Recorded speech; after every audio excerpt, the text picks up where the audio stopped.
cases for acute and chronic pain management for those individuals. It helped them get off of the opioid that was threatening their very lives. And what we know today, a couple of important things, and you're going to hear from the experts to talk about it, is that there is no known dose of metrogenine or kratom that would cause a death. Critics have too long exploited the misinformation. Some of those critics are sitting in this room, and they are wrong. They perpetuate this myth about kratom. They say the kratom is dangerous, and yet the important thing about the NIH announcement yesterday was that they are going to do an investigational new drug application process that will take 2 to 3 years, and they will examine whether or not they can then move to a new drug application to allow for purified metrogenine to be a solution for the opioid crisis. But the important takeaway from what was announced yesterday was a simple thing. They cannot, they being NIH, cannot, and the FDA cannot, undertake a human study without first verifying to an independent institutional review board that kratom is safe, that they cannot put the human subjects at an unreasonable risk. And that's what we're here today to discuss. We want to talk about how inside this building, patriots have gathered in order to tell you, and you saw some of them in your offices yesterday. You have heard from, every office has heard from many kratom advocates across the country pleading for the U.S. Congress to do one simple thing, and that is to regulate kratom through the Kratom Consumer Protection Act. We don't want the products that threaten the safety of the American people to be on the market today. We don't want the imposters who claim that their products are kratom when they're not. We don't want a chemically manipulated drug that is an opioid masquerading as kratom to be allowed to be sold. And we know that the FDA, as a part of their journey in understanding the pure leaf kratom itself, announced on July 29th of last year that they were recommending to the DEA to schedule kratom, Schedule 7-OH as a Schedule 1 substance. The DEA is evaluating that. We hope that they will move quickly. But in the interim, what we know is true is that these manufacturers will play all sorts of games with the product formulations. And as soon as they get banned with one, then they're going to leap to another, and they'll just tweak one molecule or another. And that's why the U.S. Congress has got to act in order to set strict standards that say that you cannot sell a kratom product, a natural kratom leaf product, and masquerade as a synthetic, calling it kratom. And we want the restrictions to ban the sale of those 7-OH products. And I'll conclude this part of the presentation, and then I'm going to turn it over to some important people. I'll tell you that while we are for regulation, we understand that there are many people, consumers, who were misled by the 7-OH industry. When it first came onto the market in 2021, big market splash in mid-2023, they thought they were taking kratom. And they ended up with an opioid that addicted them just as surely as fentanyl and morphine and heroin. And they today are addicted. And they cry out and they say, oh, don't take 7-OH away from me.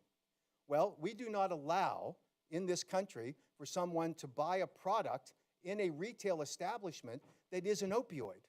We don't allow you to go down to the street corner and buy meth and heroin and fentanyl because it's not regulated or controlled.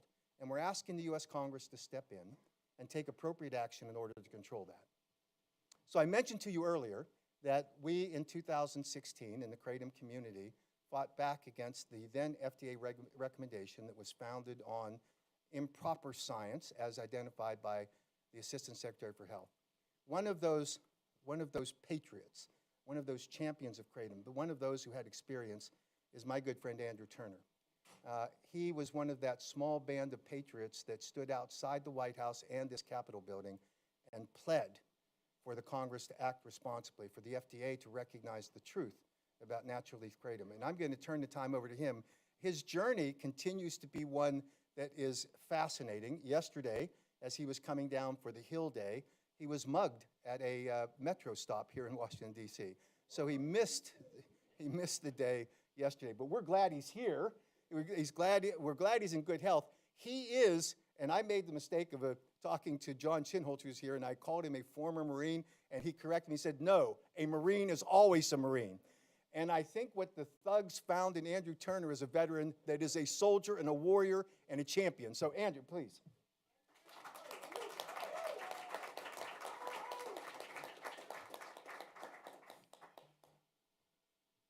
Thank you. Good morning, everyone. My name's Andrew Turner.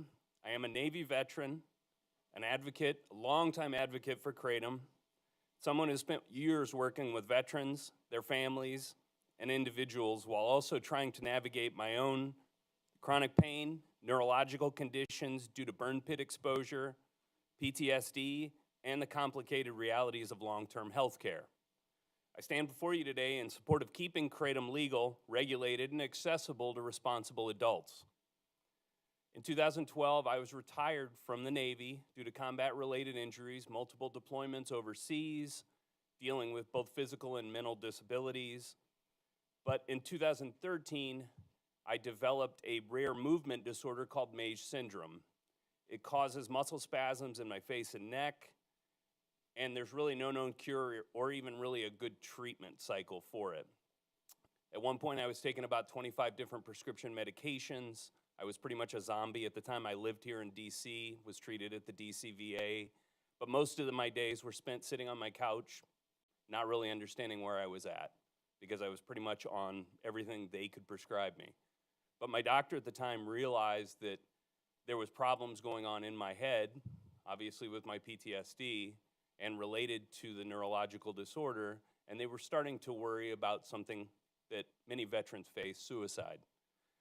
So my doctor decided it might be a wise idea to start reducing the pharmaceutical options that were there, the things that really weren't working for me at the time. And he started mentioning maybe looking at something a little more natural. Wasn't Kratom, it was just whatever we could find. We were trying to find different things. I've tried CBD at the time. It was a little harder to get than it is today. It tried pretty much every botanical we could. And the funny part is I kept reading these stories online back then. This was back around 2014 about this plant called Kratom. I had no idea what it was. It sounded like snake oil to me. You know, I would hear these stories. I just couldn't believe that that was possible for folks dealing with pain, dealing with mental and physical injuries. But at that point, I said, you know, I didn't have a whole lot to lose. My doctor said he'd be willing to oversee my consumption. He couldn't prescribe it. Obviously, this wasn't something that the VA gives out. But he was able to actually oversee that use. We got whatever studies we could get, kind of read through them. He didn't feel there was any major risk at that point, but again, he was going to pretty heavily oversee that, and we'd even started a case study at the time, but it was a case study that was never able to be completed. Strangely, though, I got Kratom the first time, and it didn't work. The product I got didn't help. Maybe it was a defective product, maybe it was old. Not real clear, but the doctor said, you know, it sounds like this might help, but maybe you need to get a more purified form or a raw form versus what I was getting at the time. So we tried one more time, and within about a week, the spasms in my face and neck had started to go away. Even having a conversation like this at that time, I wouldn't have been able to do. It would seize my vocal cords, the spasms would be so bad in my neck. But it kind of reduced that. Now, are the spasms gone? No. Am I in pain most days? Absolutely. I've got problems with my back and my neck due to injuries from deployment to Iraq. My hand was shattered on one deployment. I've had multiple surgeries on that. You know, Kratom is not some miracle cure, but it is something that actually helps me get through the day. It makes it a little bit easier for me. And for me, this issue is deeply personal, but it's also much larger than any one individual story. Across this country, there are veterans, there are chronic pain patients, there are recovering addicts, working class Americans, and everyday people who feel like they've run out of options. Many of them are searching for ways to improve their quality of life while avoiding dependence on powerful pharmaceuticals that often come with serious side effects and long-term consequences. For years, we've watched our country struggle through an opioid epidemic that's devastated families and communities. We've seen what happens when people become dependent on medications that were originally marketed as safe and manageable. We've also saw what happens when policy decisions are made without fully listening to the people most affected by them. That is why conversations about Kratom matter. Now let me be clear, I'm not here to argue that Kratom is perfect. I'm not here to say it should exist without oversight or accountability. In fact, I strongly support responsible regulation and have for over 10 years. Support product testing, labeling requirements, age restrictions, consumer protections, and manufacturing standards that keep dangerous contaminants out of the marketplace. History has shown us repeatedly that outright bans rarely solve complex public health issues. More often, they create black markets, drive products underground, remove opportunities for safety standards, and make consumers even more vulnerable. If kratom is ever banned, the people who rely on it will not simply disappear. Many will turn to unsafe alternatives. Some may return to prescription opioids. Others may seek products from unregulated underground markets where there are no standards, no transparency, and no protections whatsoever. That's not harm reduction. That is not public safety. We should be encouraging research, scientific study, transparency, and evidence-based policy. We should be asking difficult questions and demanding honest answers. But we should also be willing to listen to the thousands of Americans who consistently say that kratom has played a positive role in their lives. Too often, the conversation about kratom has been driven by fear, sensational headlines, and incomplete information. We've all heard stories where kratom is blamed in situations involving multiple substances or complicated medical circumstances, while the full context gets buried beneath attention-grabbing narratives. Public policy should not be built on panic. It should be built on facts. As a veteran, this issue carries additional meaning for me. Veterans often live with chronic pain, service-related injuries, PTSD, anxiety, sleep disorders, and other long-term health challenges. Many veterans know what it feels like to be handed prescription after prescription while still searching for something that helps them function, work, sleep, and live a meaningful life. Veterans like myself deserve to have our voices heard. Adults deserve the freedom to make informed decisions about their own bodies and their own health. That freedom should come with responsibility, education, and regulation, but it should not be taken away because of misinformation or political pressure. And beyond the policy arguments, we also need compassion. When people talk about kratom, they are often talking about human beings who are trying to hold their lives together. They're parents trying to go to work without chronic pain. They're veterans trying to cope with invisible wounds. They are people in recovery trying to avoid returning to substances that nearly destroyed their lives. They are Americans who simply want the chance to live with dignity and stability. Those people matter. Their stories matter. Their experiences deserve more than dismissal or ridicule. I believe we can have a balanced approach. We can support science while protecting consumer access. We can encourage regulation without criminalization. We can prioritize public safety without stripping away personal freedom. But to do that, we have to stop treating this issue as a political talking point and start treating it as a public health conversation grounded in honesty, research, and humanity. At the end of the day, keeping kratom legal is not about promoting a miracle solution. It's about preserving choice, supporting harm reduction, encouraging responsible regulation, and recognizing that people deserve options when it comes to their own health and well-being. I will continue speaking out because I believe people deserve to be heard. Veterans deserve better solutions, and public policy should be based on evidence, not fear. Thank you for your time today.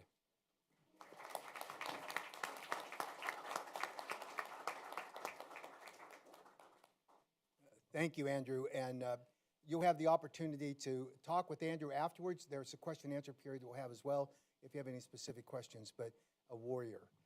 And we're grateful for him being here today. One of my responsibilities at the American Kratom Association is to try to find resources and people that can help in moving the message forward.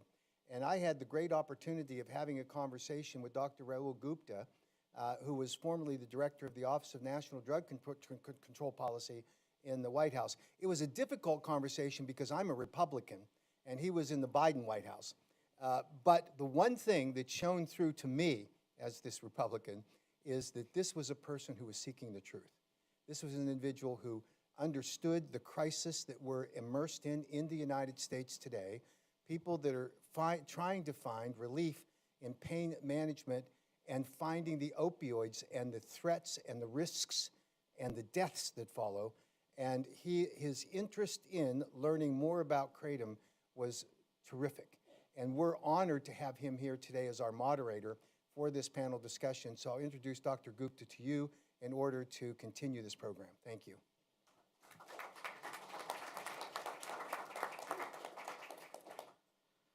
Thank you, Mac. And for every one of you that is not in the VIP seat, Mac has promised to get you a box of dots. Thanks, everybody, for joining today. At this center, this is important, and I want to thank MAC and the AKA for organizing it. I want to thank our congressional staff, obviously our guests that are here, and I'll introduce the experts in a little bit, but Dr. Henningfield, we heard from Andrew Turner, Dr. Sikora. It's very important. And to those who are using Kratom, as well as who are addiction pharmacology and public health experts that are joining us today, I think it's really important to bring that expertise to this subject that is often discussed with more heat than light. A goal as the outset is to frame the urgency of this conversation, and to do so with the balance that this issue deserves. Kratom should not be discussed only through the lens of fear, nor only through the lens of promise. It should be discussed through science, through public health, through consumer safety, and the urgent need for new tools to address addiction.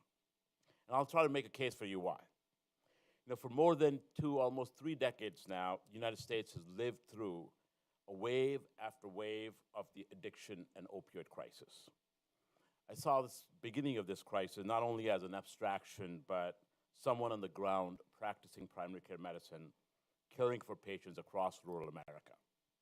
I saw families, I saw communities, health systems that struggled as the prescription opioid wave accelerated in the early 2000s, driven in large part by pills like OxyContin and so much more important opioid prescribing. And I've continued to see in clinical practice and in public service how this crisis has evolved rather than disappeared. I've attended far too many funerals of folks that I can only describe as deaths that did not need to happen.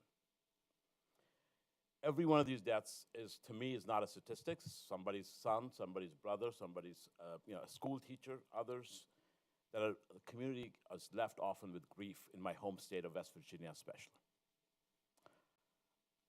Now, as the country has responded to the wave of this prescription opioids, the supply has increasingly shifted to the street, and this is important. First through heroin, then through illicitly manufactured fentanyl, a much more potent synthetic opioid that drove exponential rise in overdose deaths. More recently, we've seen a fourth wave, a wave of polysubstance use.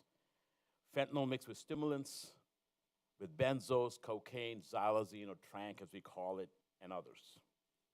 Now let me tell you, I've been doing this analysis for a long time. And I'm here to tell you what nobody will tell you right now if you looked up the literature. That we are facing what may become a fifth and a deeply concerning wave of the epidemic.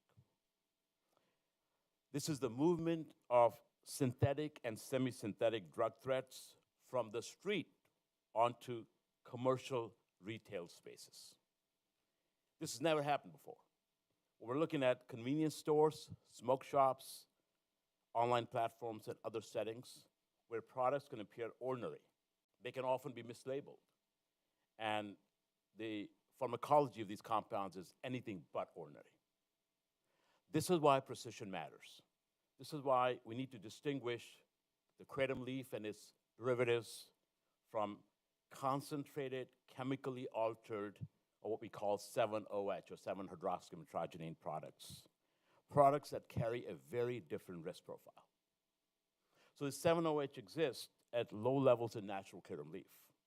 But products that are concentrated, enhanced, synthesized, often getting their source from China, and marketed around the country should not be casually treated as the same thing as the traditional kratom leaf.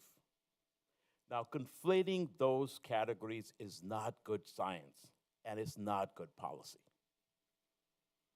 That distinction is the one I've emphasized. I've sent letters to governors and policymakers around the country, including in states that are thinking about how to regulate kratom. I think the simplistic goal in government, like a binary goal, like ban everything or regulate nothing, is not going to work here.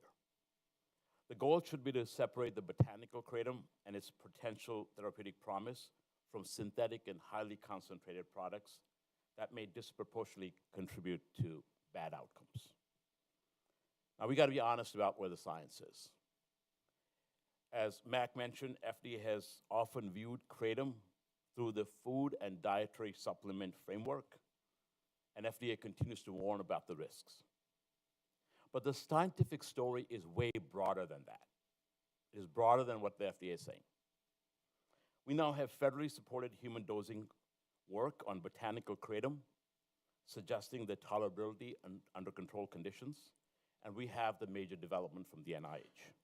The announcement that an investigational new drug, or IND, or ability to go into phase 1 human trials, as it is, for metragynine is in effect, clearing the way for an NIH-led phase 1 human safety study of metragynine as a potential treatment for opioid use disorder. Now, this is a big deal. It's a huge deal, and we need to understand this.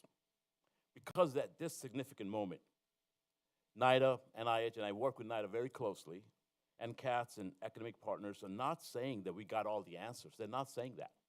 What they are saying is that the question is important enough that need to research. And early science is promising enough at this point to study it carefully in humans. And this is exactly the posture we want from our federal partners.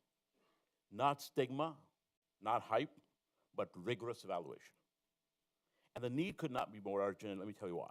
If you look at SAMHSA data, tens of millions, about 50 million Americans suffer from substance use disorder.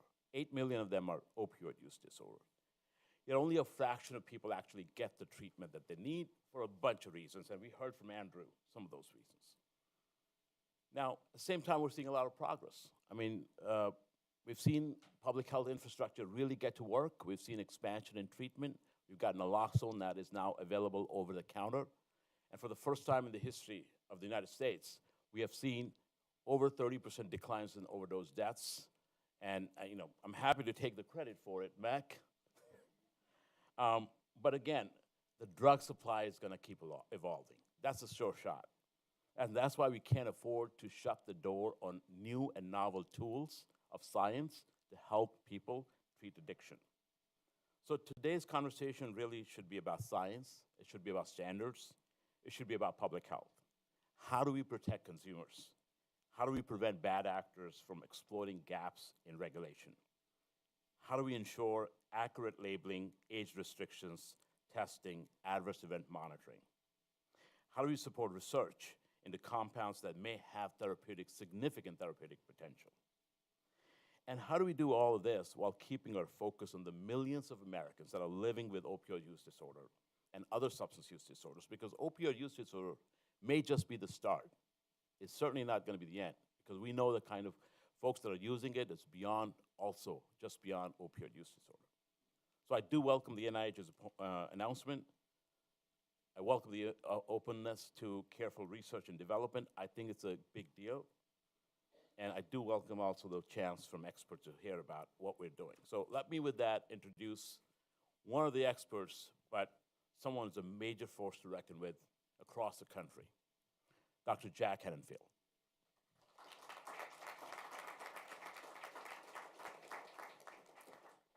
As you know, Jack began his research in neuropharmacology since 1971.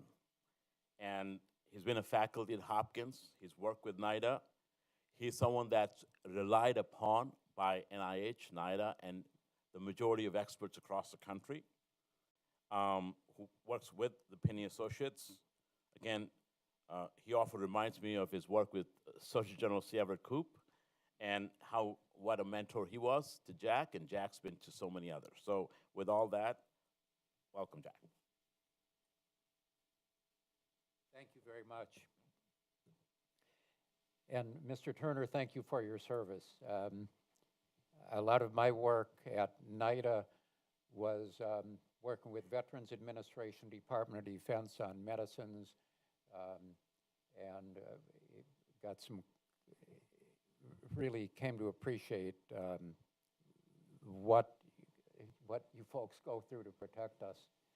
By the way, my wife and I saw the D-Day movie Pressure over the weekend, and everybody should see it. It's a real eye-opener.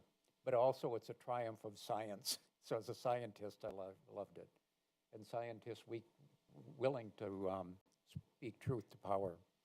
You mentioned Dr. Koop. Both Mac and I served Dr. Koop in the early 80s. His mantra was, it's easy to get the disease and hard to get treatment.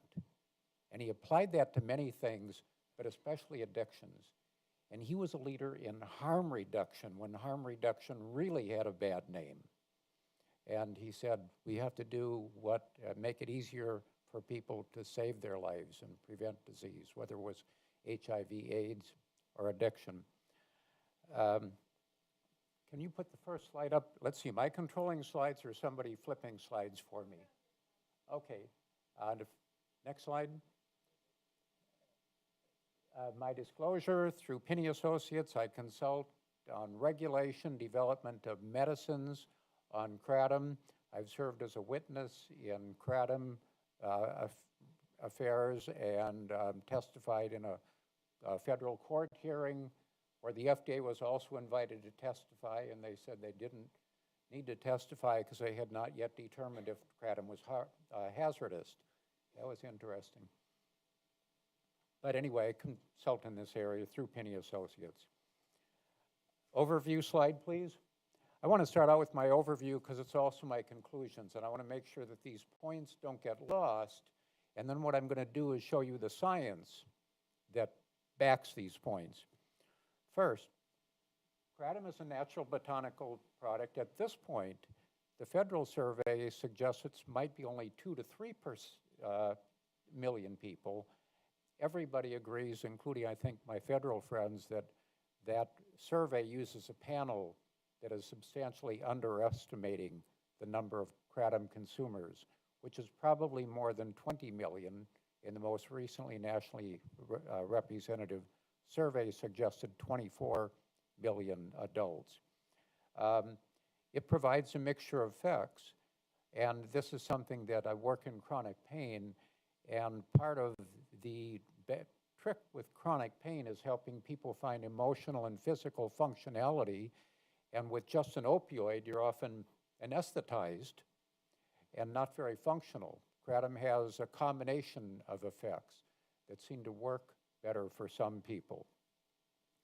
7-OH that naturally occurs is at what FDA considers small levels that have little impact biologically, and that's important to keep in mind. Now people say, yes, but your body produces 7-OH in the body, and it does, and that naturally occurring 7-OH in the body we've now known for more than 10 years of mainly NIDA-supported research, my old institute, I'm proud of NIDA, that is not hurting people. And FDA's most recent safety study tracked 7-OH. And you could look that up. It's RISIG, REISSIG 2026 for more information that I can give you. Over the past 5 to 10 years, kratom products are increasingly spiked with 7-OH. Mac may remember close to 10 years ago, I was at an American Kratom Association conference that maybe some of you were here that are vendors. And I said, some vendors are making 10 times 7-OH and mitragynine. And I said, don't do that. Those of us that are doing the science, we have concerns about 7-OH. It's a problem. We don't have enough science to say it should be banned, but we have enough science to say, this is serious, take it seriously.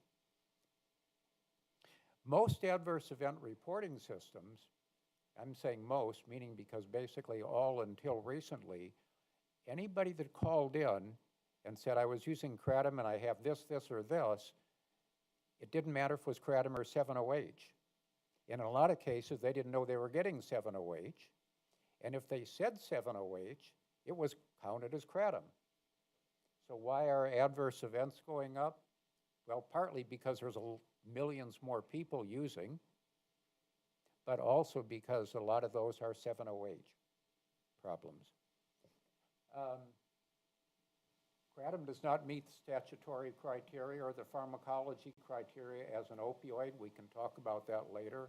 The Controlled Substances Act has a definition. Kratom doesn't meet it. Mitragynine doesn't meet it. 7-OH by 2025 met it. It passed over the line in terms of the science, and FDA made the announcement, and I agree with them. My own 7-OH 8-factor analysis is online. Just look it up and you can get a lot more detail on that. And going to a point that Andrew reminded us of, what happens when you just take something off the market? Well, in our analysis, we have a section 9 in our 8-factor analysis that gets to the policy implications. And we said, if 7-OH is put in Schedule 1 and banned, that means it'll immediately be illegal to sell it. That means a black market will emerge, and that means some people for whom 7-OH was their lifeline away from opioid will be at risk. So our analysis says, if you ban it, do it with a flexible enforcement policy. Don't come down on the consumers. They may need time and assistance to transition to medicines or other products. You got to recognize that. Next slide, please. So I'm going to go through these really quickly. The 3 agencies are involved in drug scheduling. NIDA, my old institute, and FDA takes the lead. NIDA provides the science.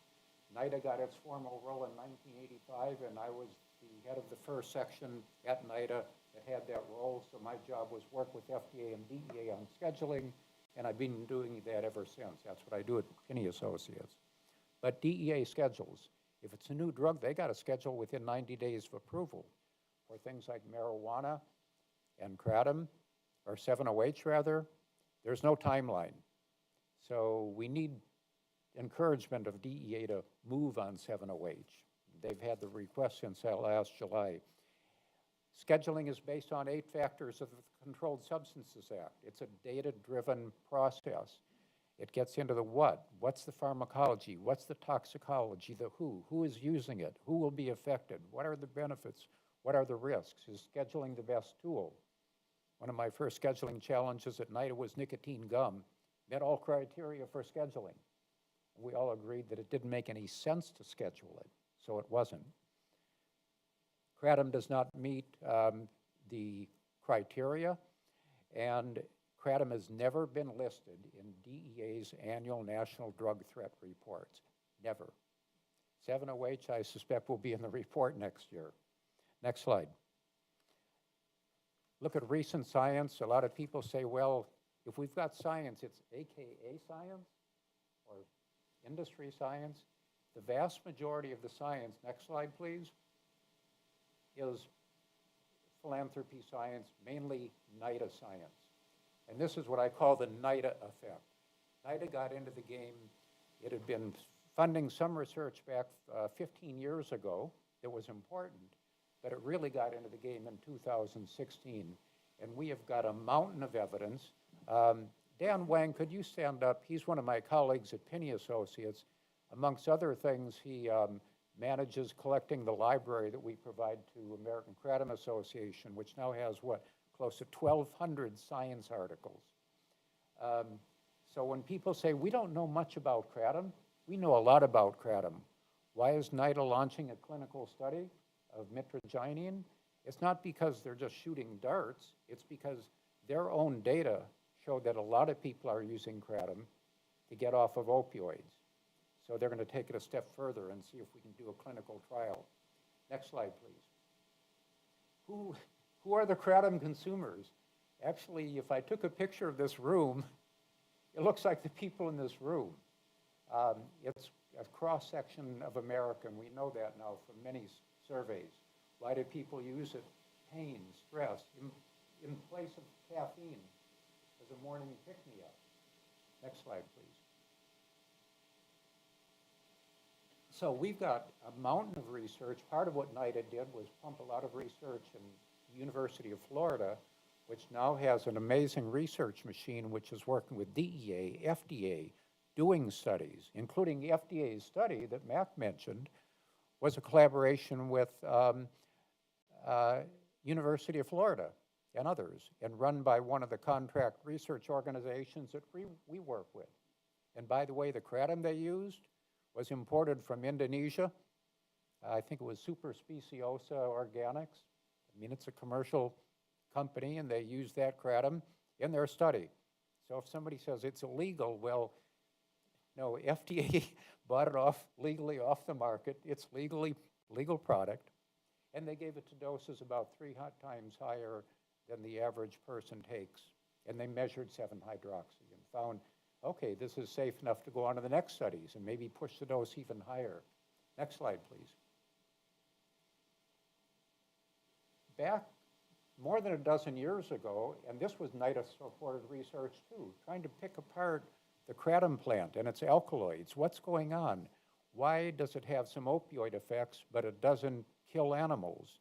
And respiratory depression has been looked at 5 different species of animals at very high doses. Well, we learned that it's kind of like a train going into the station, and one goes directly to the respiratory depressant system. The other is gated, goes to another pathway, and can relieve pain without the respiratory effects. It's not magic, it's not made up. It's hard science, it's neuropharmacology. Next slide, please. Kratom is lots, like coffee. Coffee has 40 or 50 alkaloids. And tea and coffee and tea and chocolate, they all have some caffeine, but they all have a lot of other things that make them different. Kratom too, a lot of natural plants, it's not just single entities, they've got lots of stuff. And again, we've got a lot of science on those different alkaloids and metabolites. Next slide. I love Chris McCurdy. He runs the University of Florida program, and he talks about kratom as a symphony. And that's part of the reason that a lot of people like natural products, because a lot of the natural products are symphonies. They have a number of things. And so I think there's a place for distilled products. Pure mitragynine will help some people. They're already on the market. But other people need the symphony. Next slide. One of the really cool studies done at Hopkins, led by Kirsten Smith, one of my mentees, with NIDA funding, was having people track their behavior and their mood, feelings, and when they're using kratom throughout the day. And this is what FDA recommends for clinical trials these days for medicines. And part of what they're looking at, you see the red dots at the top? Is kratom more helpful or harmful? And on many different measures, hindrance to daily living, help or hindrance, it was coming out for the most people a help. Now, as Mr. Turner discussed, he wasn't very active when he was medicated on a lot of things. Some people need a lot of medications. But if we can help people and help them be functional, you might look up an article I did with others 2022 on using psychedelics for chronic pain.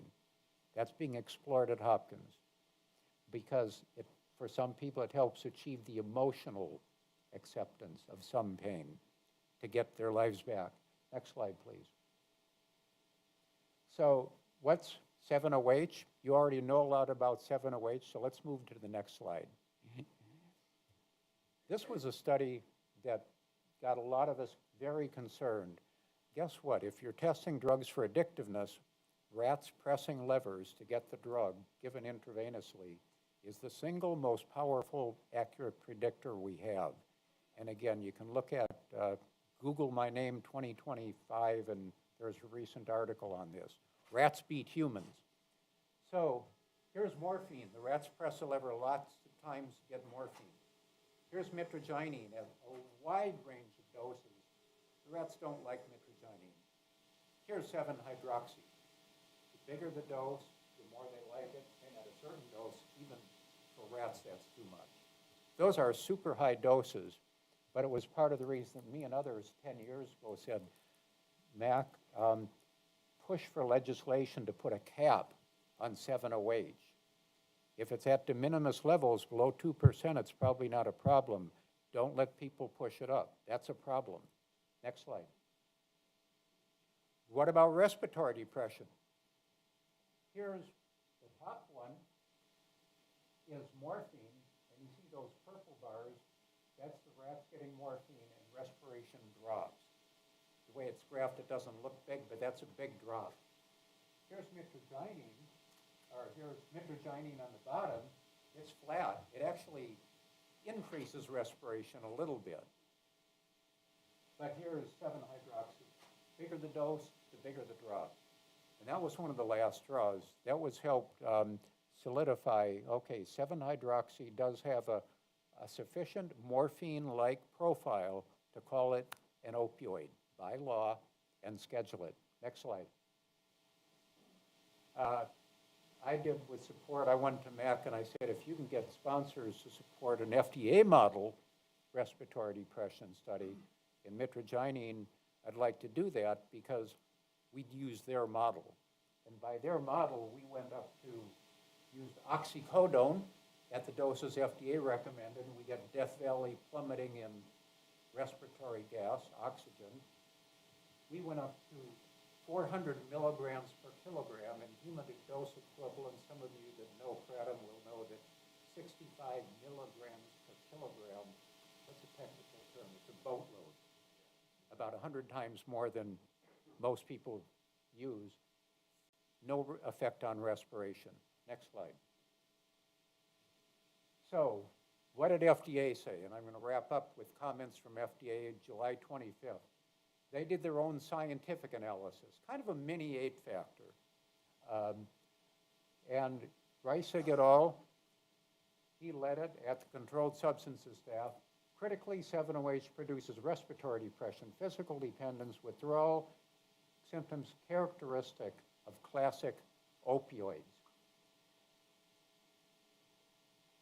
He said, whether overall abuse potential is most accurately characterized as lower, higher, or similar to morphine, it doesn't really matter, it's sufficiently similar. So when the secretary goes a little off and says it's the next fentanyl, we don't have evidence saying it's fentanyl. But it's close enough to morphine to warrant scheduling. And you don't have to be fentanyl to warrant scheduling.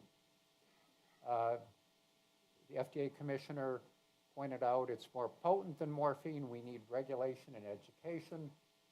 And my 8-factor analysis, which is about 10 times longer than theirs, and if you get it, it also includes their own documents in the appendix, and it's online, has all the science. Next slide.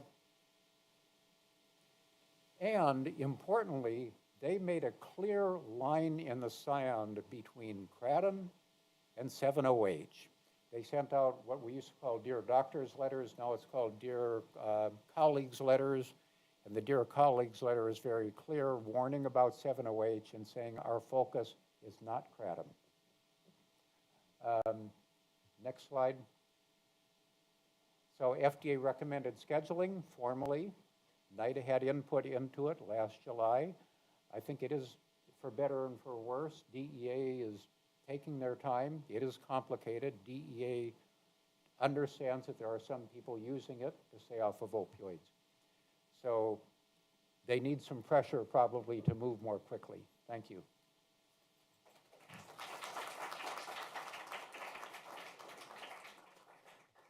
So one of the questions that we get asked all the time is why, and I get the 7-OH people telling me this, why is it that you advocate for prohibition, a ban, if you think this is, the same principle that Jack in part discussed? And the reason is the safety profile. That's where it has to end. And Jack discussed his 8-factor analysis, which is the criteria embedded in the Controlled Substances Act for the scheduling of controlled substances. And the 7-OH manufactured synthetic, chemically manipulated products meet the 8 factors. And that's why the FDA made the recommendation. It's why we support it today, because we don't want consumers exposed to unsafe products. So I'm going to run through very quickly some of the products that are on the market today that you can then view after this meeting is concluded on the easels along here. But as an example, the first one we have is an EDP shot, it's called.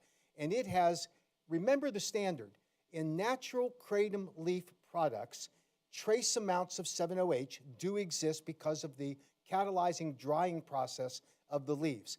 It never is at an unsafe level. It is trace amounts in many cases less than 0.03%, sometimes completely undetectable. There are occasions when you ingest kratom, your body metabolizes kratom into 7-OH, again at low levels. It is not what you see in commercially available products on the market today. This EDB shot has 6.65 milligrams of the 7-OH product in. In fact, if you look at the results, I'm sorry, I need to correct something. 7-OH, the next step, chemically manipulated, is pseudodoxil.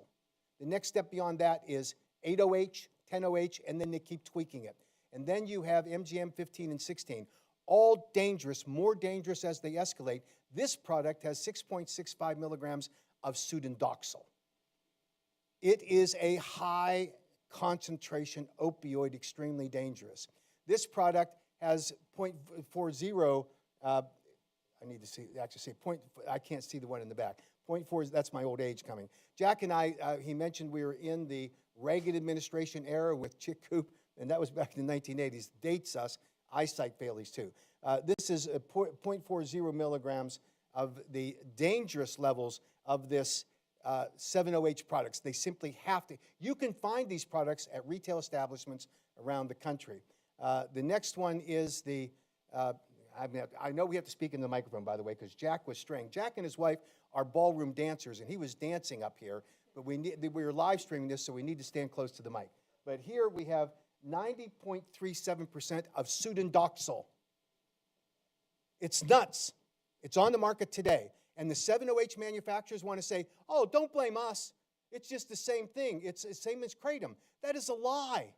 And they're telling you that, and they're trying to justify it. When they come into your offices, you need to tell them that it's not true. Make them prove it.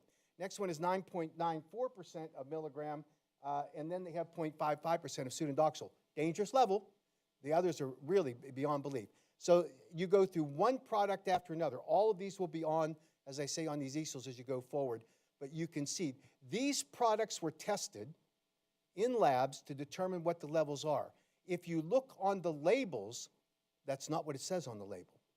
They are misleading consumers every day. And I'm just going to whip through these and let people see them afterwards. These products are dangerous. They're out there. It is why we advocate for the banning of these products, because of the irresponsible manufacturing processes of these people. When 7-OH first came on the market, one of the leading manufacturers was asked the question, how do you do this? And he said, oh, and he was trying to normalize it. He said, everybody's familiar with how you shock your backyard pool. We make 7-OH by taking high concentration chlorine with baking soda, and we catalyze it. And that's normal? And you're ingesting the chemicals you use to shock your backyard pool? I think not. That's the problem we run into over and over and over again with these kinds of products. When that same manufacturer was asked by a distributor, what should I do when the FDA announced that they were going to recommend scheduling to the DEA? And the distributor said to this manufacturer, tell me right now, what should I do? And the answer back was, this is the greatest advertising that we could have. Keep selling it. After the FDA said that it was dangerous, greatest advertising you could have. I'm sorry, do you have a question?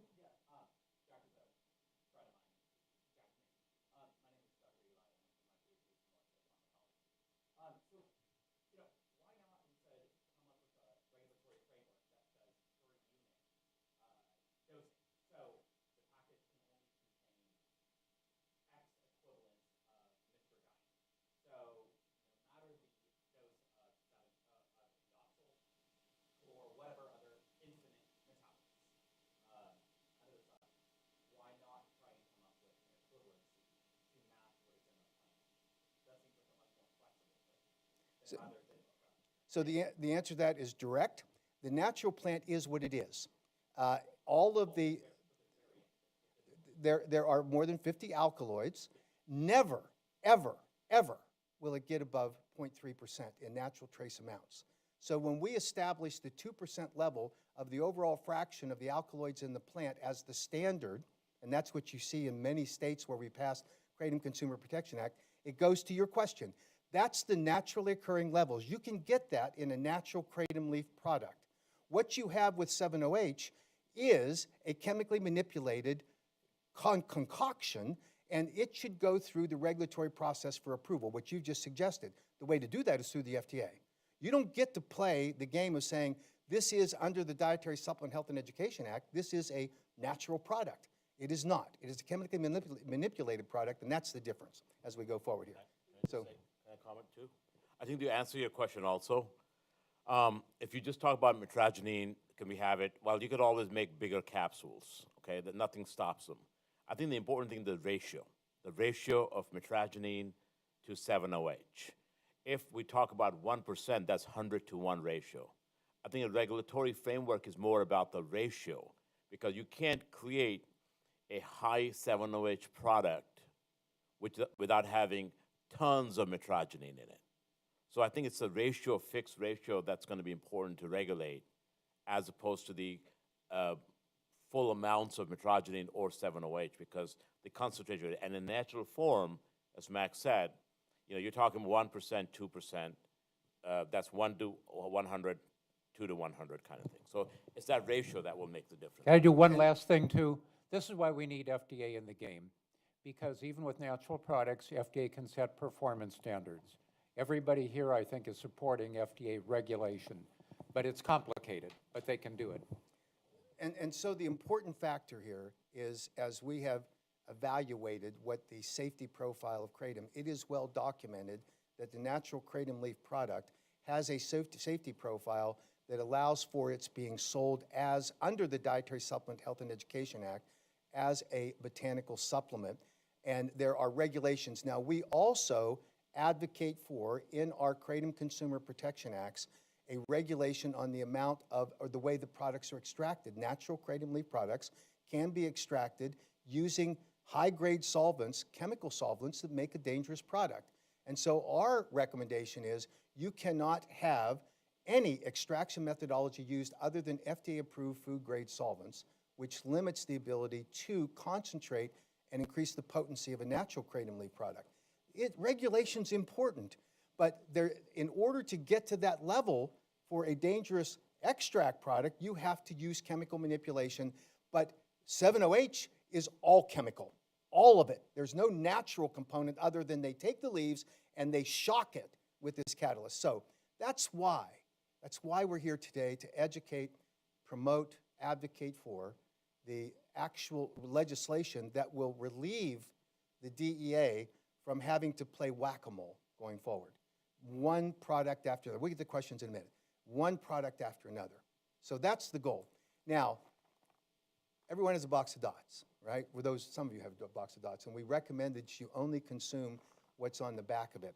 If you do not follow the directions on the box of dots, you may experience what's called the dumping syndrome, which the Mayo Clinic diagnoses as if you consume this whole entire box of dots, you're likely to experience dizziness, you're likely to vomit, you're likely to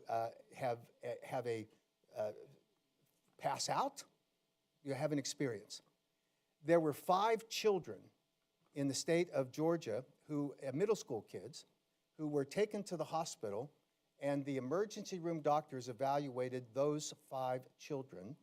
And when they concluded their evaluation and reported back to the school district, they said that this was absolutely kratom that had caused the problem for these 5 children. And so I asked the Walker County Sheriff, who had opened a criminal investigation as to how these children had obtained kratom when it was illegal in the state of Georgia to sell to minors kratom. And he agreed to send the substance that was consumed by these children to the University of Florida lab for testing. They tested for 117 substances and found nothing. What they were was a box of dots consumed too fast by children who were subject to dumping syndrome. But what it illustrates is this hysteria about kratom. These emergency room doctors or medical professionals who put their reputations on the line reporting in the midst of a criminal investigation to the Walker County Sheriff and the school district, this was kratom. It was not. That's the hysteria that has captured too many people in this country. And so in that respect, it is critically important that we have medical professionals that identify accurately what we're dealing with. I'm going to show you one other illustration.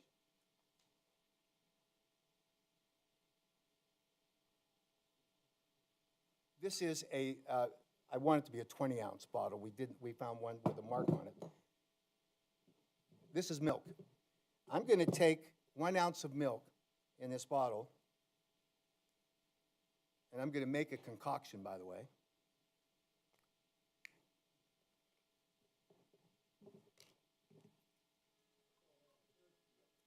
Okay? This is 151 proof grain alcohol, okay? And I'm going to take 19 ounces of this and make a concoction for you. I'm going to ask someone to drink this. I got it.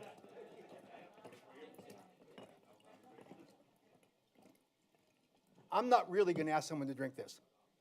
This particular concoction that I just made, 1 ounce milk and 19 ounces of 151 proof grain alcohol, if you were to consume this, you would likely have a seizure. It would likely kill you, okay? Would you call this a milk death?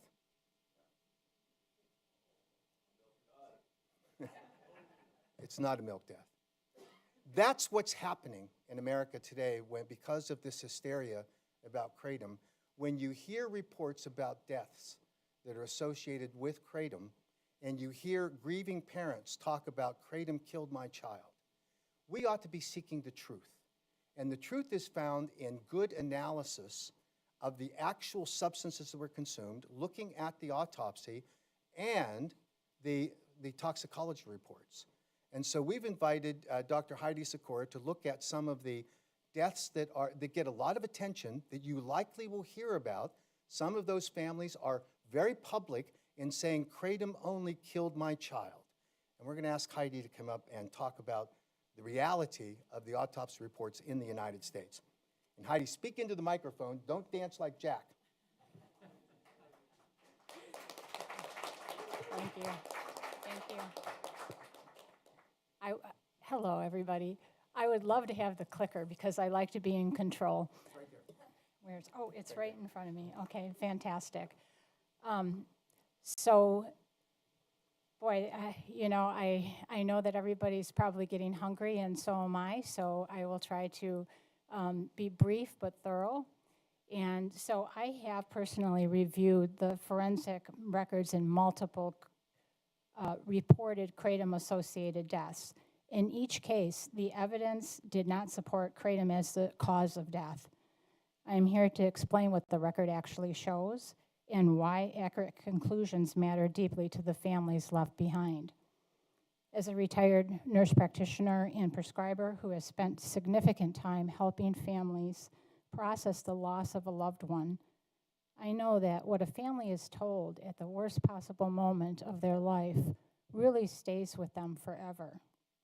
When the information is wrong, it can trap them in unresolved grief, preventing them from any path towards peace.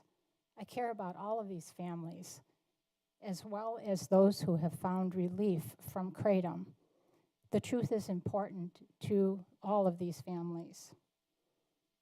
Evaluating mortality cases really draws on my ICU experience, where survival depends on a few essential functions. The heart must beat, the lungs must exchange air, blood must deliver oxygen, and the brain must maintain autonomic control. When any of these fail, life ends quickly. That's why identifying the mechanism of death is so important to toxicology. A substance capable of causing death alone must have a clear, reproducible pathway that disrupts one of those systems. With natural kratom, no such pathway has ever been demonstrated. Decades of pharmacology and toxicology studies have repeatedly failed to show respiratory depression, cardiac conduction blockade, autonomic failure, or seizures. As we review these cases, keep in mind one question: which essential system failed, and what substances are actually capable of producing that failure?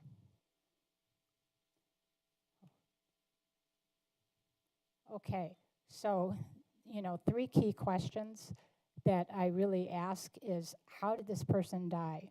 And we know that the FDA acknowledges that kratom-associated deaths are extremely rare. And natural kratom leaf has a pharmacological ceiling, and it does not, as Dr. Henningfield talked about, it does not lead to respiratory failure. And could kratom actually cause that? So there has not been a lethal dose identified for kratom. As Dr. Henningfield mentioned, they haven't been able to give an animal enough kratom to actually kill it. And as well, we have the single ascending dose study that did demonstrate tolerability at very high level. And then what product did they actually take?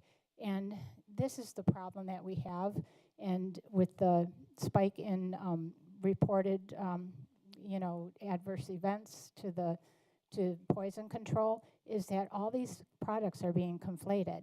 So we're not talking just about natural kratom. What's being reported is all these other products, including 7-OH products, pseudoindoxil, et cetera. So the natural kratom leaf is being very much conflated with these other substances. So I'm going to go through these cases that have been used as justification for bans. And so the first one I'd like to talk about is very recent, called Matthew Davenport's Law. This is in Tennessee.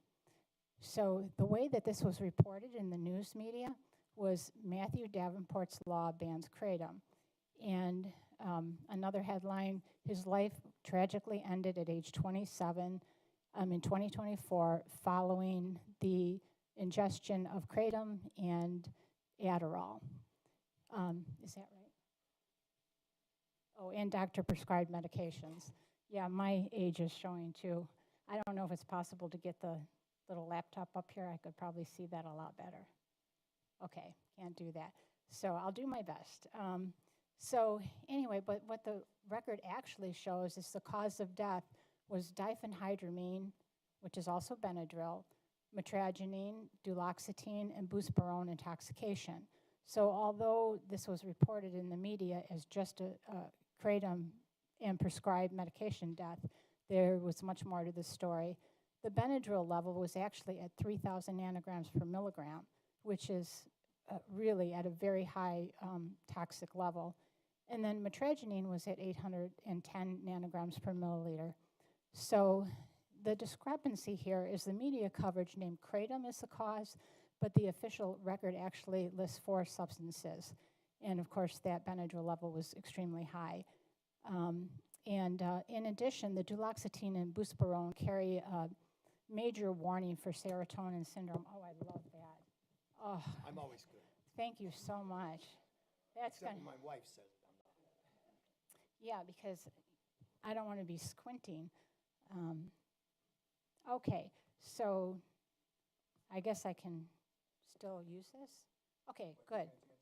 They're working together now. Oh. No, they are. See? Right?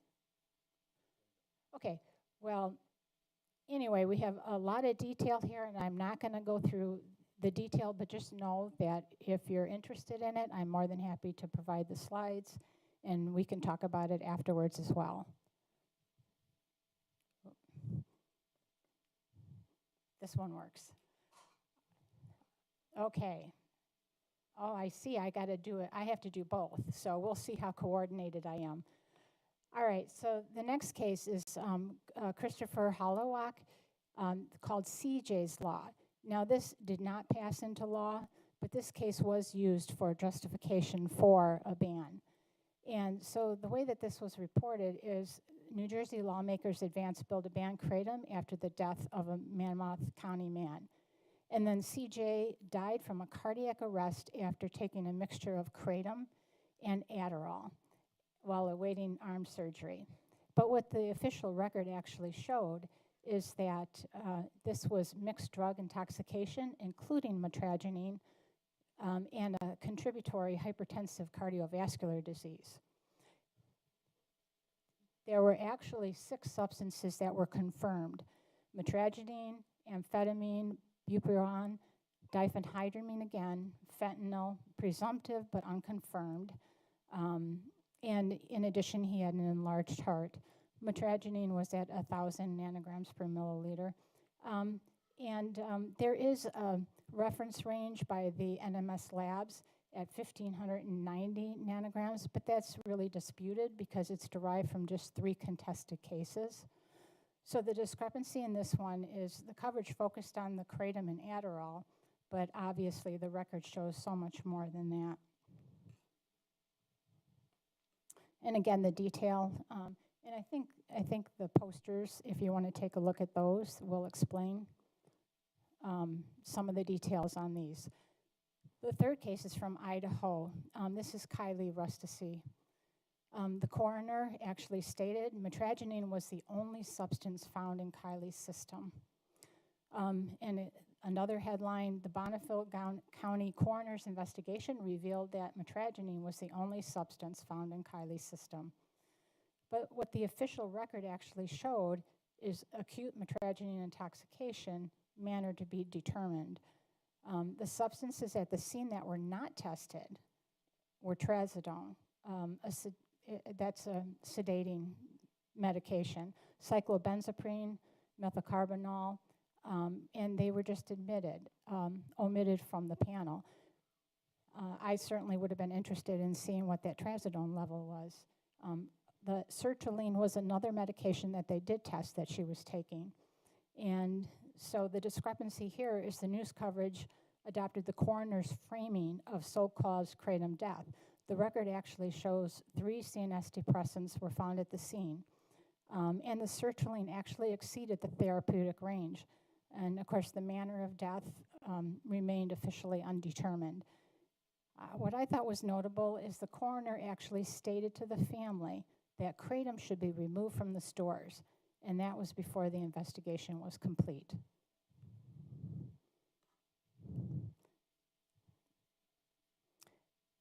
Okay, the next case is Robert Wyatt Wheeler from Texas, 2022. And the way this was reported is that her son took kratom for 6 weeks, it killed him. And then Wyatt Wheeler died of a kratom overdose after taking kratom. But what the official cause of death states is that combined toxic effects of mitragynine, diloxamine, hydroxyzine, and sertraline. Interesting, they did not list the dextromethorphan. So the critical gap here is that there was no quantitative value for the mitragynine or 7-OH, and 7-OH is listed as positive, but they didn't list a level. Also, the dextromethorphan was high, and with the sertraline, that's a high risk for serotonin syndrome. So the discrepancy here, the coverage described a single substance kratom overdose, but the official record actually lists 4 substances, and then they did not have a quantitative level. And the dextromethorphan and the sertraline were also very concerning. Okay, so, yes.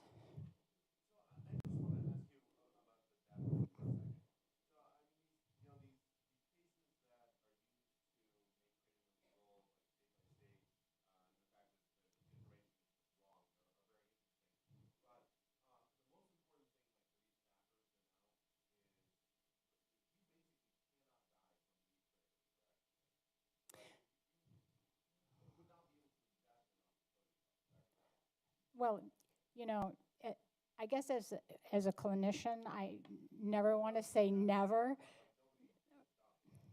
Right. I have not personally seen a case that I've reviewed that is a kratom, kratom only, and having it be present obviously is not causation.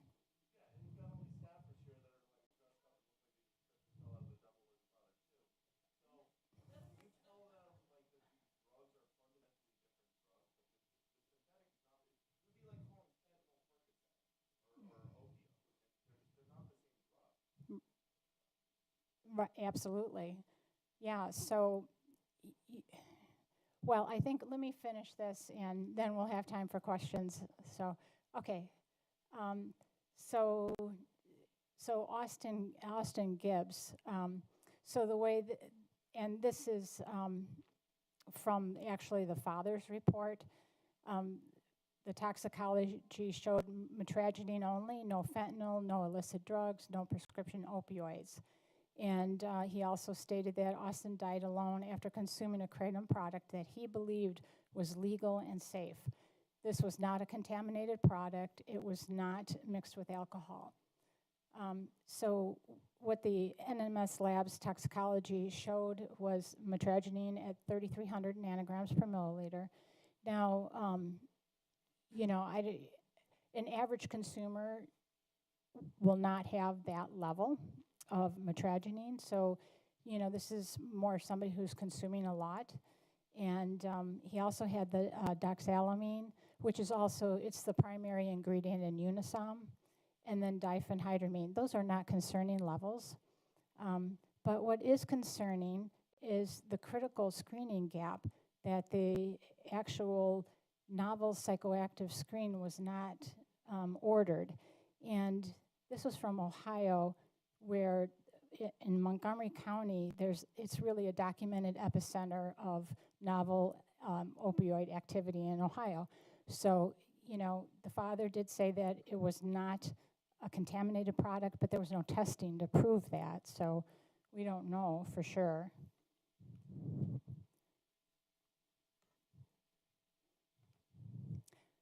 Okay, this is the last case.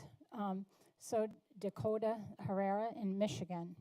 So, and again, this is being used as a justification to ban something that, does help a lot of people.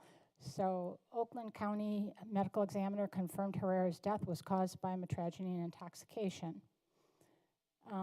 But the official cause of death, metragedine intoxication, manner undeterminable. Metragedine level was at 290 nanograms. My guess is that there's probably quite a few people in this room that might have that level. It's kind of a typical, level for a daily consumer. And but importantly, 7-OH was not tested. So there is no pharmacological mechanism provided for how 290 nanograms cause death. And again, we don't have a lethal level of metragedine or, that can cause death. There were no other substances beside cannabis detected.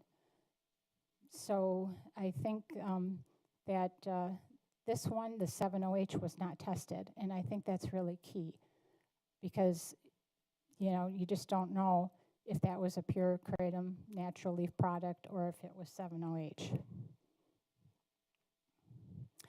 Okay, so there's a pattern that I've seen across these cases and others as well. First of all, incomplete toxicology.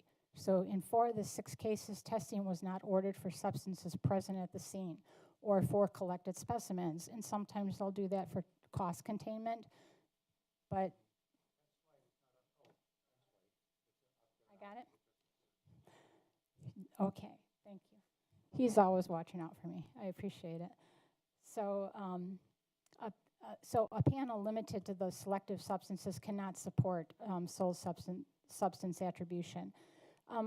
There's also other substances capable of causing death.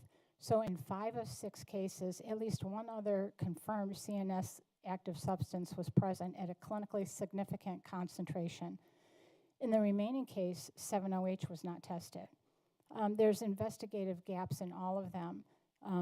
you know, the prescription drug monitoring program, a query can be done to see if somebody is prescribed something else or if they are taking something else, and those are not being done. Medical histories are unverified in multiple cases. So confirmatory testing was not performed for presumptive positive fentanyl.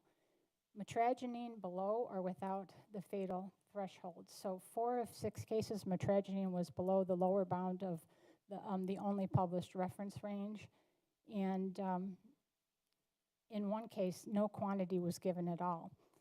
Drug interactions are often not addressed in these cause of death reports.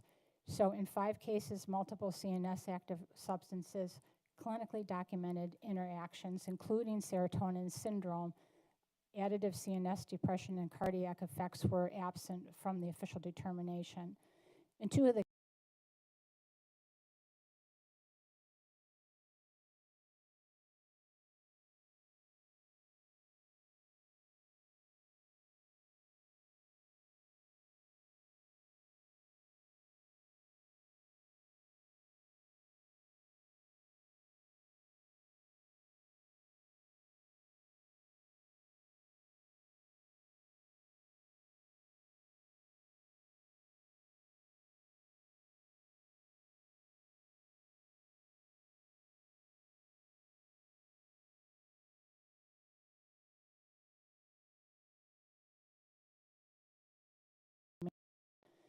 sound policy requires sound science. Legislation that criminalizes the natural botanical use safely by an estimated 15 to 20 million Americans should be grounded in cases that meet the evidentiary standard. Sound science distinguishes natural kratom leaf from synthetic derivatives such as 7-OH, pseudoindoxyl, etc. Any regulatory framework that reflects that distinction supported by GMP standards, accurate labeling, and age restrictions, the evidence in this review does not support prohibition of natural kratom products. The families in these cases deserve honest answers about what happened. Misattribution does not honor their grief. It redirects it toward a policy outcome that the evidence just does not support. And I think that's all I have. Thank you.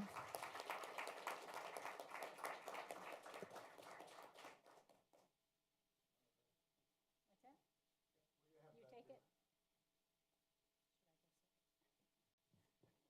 You take it? So thank you, everyone.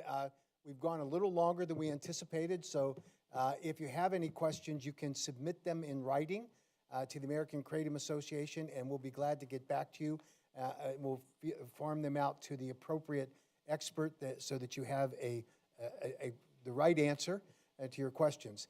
At the end of the day, our appeal is to make sure that you take that bright line test and protect natural leaf kratom access as has been documented by the safety data provided both by NIH and by the FDA. And you look at the 8-factor analyses, which documents and validates the 7-OH contents that should be scheduled and all of their derivatives, and the appeal to the Congress is to do not impose upon the DEA the whack-a-mole because it's too slow. We need to have good, solid legislation that limits the content of products that pose a threat to the American people, and that's why we're here today. Natural kratom leaf is saving lives, and that's going to be documented in the study that will be conducted by NIH, because we've already seen the anecdotal evidence demonstrating people are using kratom effectively in order to wean off of opioid addictions, and we can save lives by allowing that to be the case. And 7-OH is an opioid. It is exactly that. And people that are consuming it are being put at risk. And that door needs to be shut firmly and conclusively by both the DEA and the Congress. So thanks, everyone. We have lunch available. I've got about 20 copies of the introduction of a book on kratom by some of the world's leading experts, but the summary chapter up front summarizes a lot of what we already covered. So if you feel free, I'll just leave it on the table. Excellent. So you're welcome to come up and get those. Enjoy lunch. Stephanie, is there anything we need to talk about lunch in terms of logistics? It's back there. So welcome everyone to enjoy lunch, and we appreciate your being here today. Thank you.